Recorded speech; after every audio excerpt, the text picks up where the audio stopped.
Seven, 6, 5, 4, 3, 2, 1.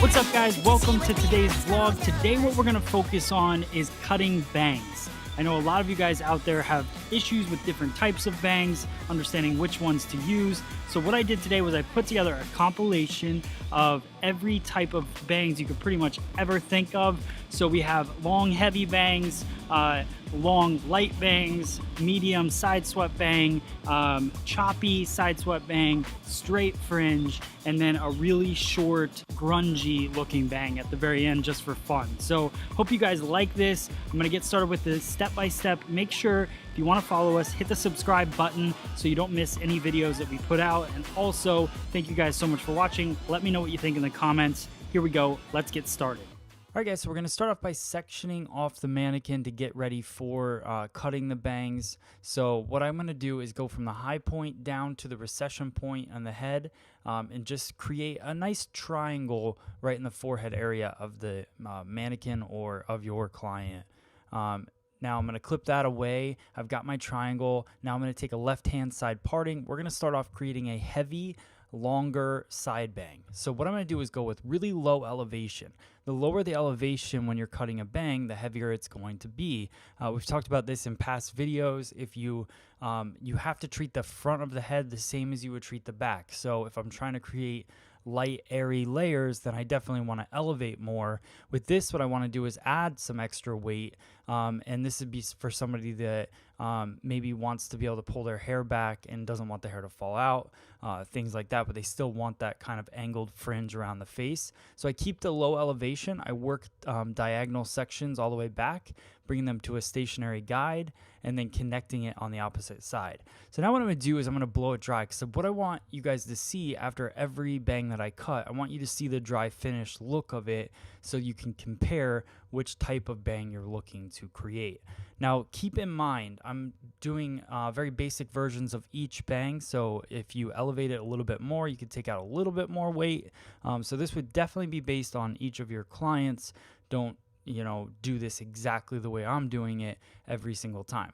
So now we're going to use our VibraStraight iron, go through, iron it out, just so you guys can see that polished finish and how the bang is actually going to lay. Some guests really like that heaviness in the front, especially if they have a lower density or kind of a weaker hairline. And like I said, if they want to pull all their hair back and not have the hair falling out. So now we're going to move into a light, long side bang. And what this is going to do, it's going to be cut pretty much the same. The only difference is now we're elevating the hair. So we talked about the more you elevate the hair, the lighter it's going to be in the front. So I'm doing a 90-degree elevation with a stationary guide. So I'm over directing everything over to the same point, pushing it away from my body. I like cutting from a short to long point, so that's why I'm pushing the hair away. You could stand on the opposite side and pull the hair towards you, just really whatever makes you comfortable. But I'm working that stationary guide, cutting, and what that's doing is collapsing that hair, but it's giving it a seamless feel because of the fact that I'm following the head shape. So just make sure when you elevate the hair that your finger angle is parallel with the forehead. If you elevate any higher, it's just going to collapse it too much.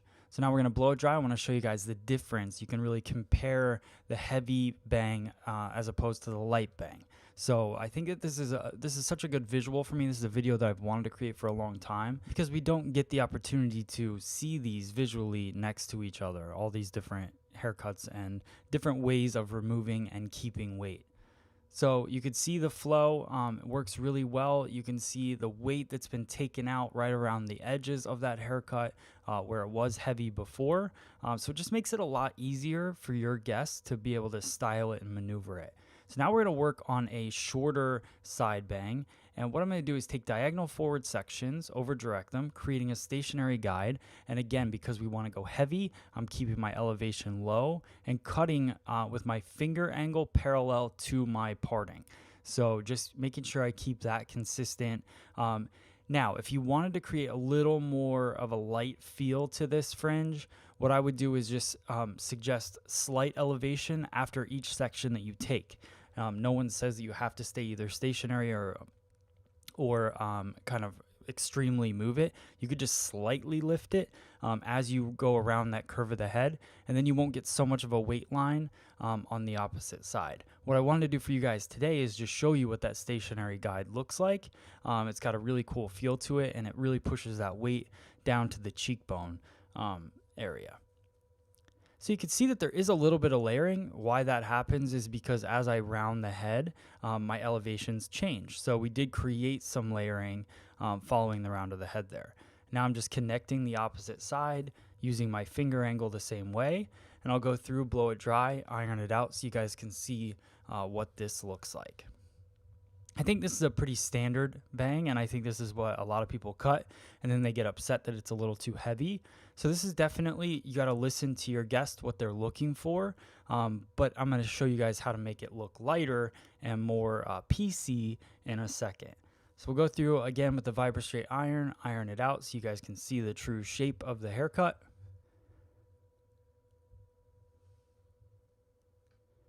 You'll notice when I'm cutting hair, I'm using a tighter teeth comb. I'm using a 339 comb from Wyas Park. When I go through to iron the hair, I use this is the 337 comb, just because it's a little bit easier to get through the hair. You can see that nice soft angle. That's all created with over direction and finger angle, guys. So pretty cool. Now we're going to do a light, short, more airy, kind of fringy, I guess fringy would be the word, but a PC look in the bang. So what I'm going to do is take the weight, over direct everything over the part. So I'm taking a vertical section, over directing everything over the part, twisting it, pinching it in my finger, and doing a tease cutting technique with the scissor. What the tease cutting technique is, if you haven't seen that in some of our past videos, you can also look it up on our YouTube channel for sure. But the tease cutting technique is a half open, half closing of the scissor. So you're just closing the scissor down on, pinching the hair into the scissor. You'll be able to see a better angle of it here. So I take that vertical section and then I'm just half closing as I go into the hair. We definitely have more detailed videos on that technique if you're looking to learn it.